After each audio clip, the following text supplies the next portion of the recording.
Traditional Chinese calligraphy during Chinese New Year.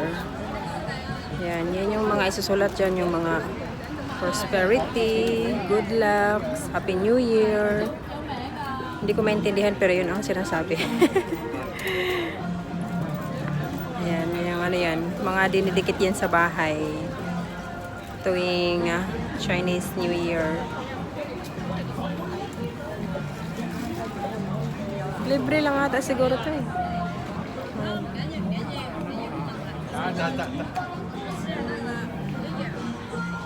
Free lang siya.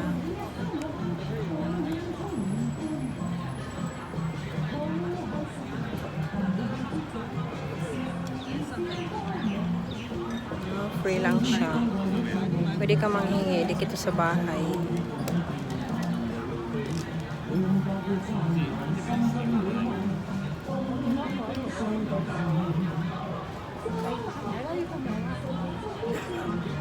Hindi ko maintindihan kung ano yan. Ano natin mamaya i-google. Chinese New Year.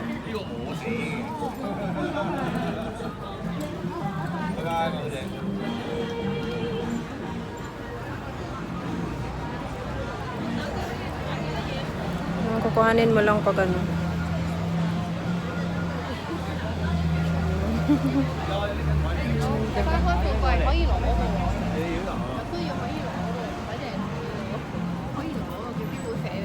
What does it mean?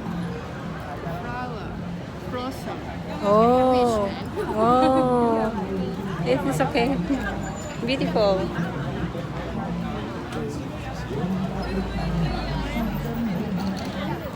Magsasabi ka lang ng i-wish mo, tapos ilalagay nila, yan ang isasulat. Depende sa'yo, tapos yun ang isasulat nila.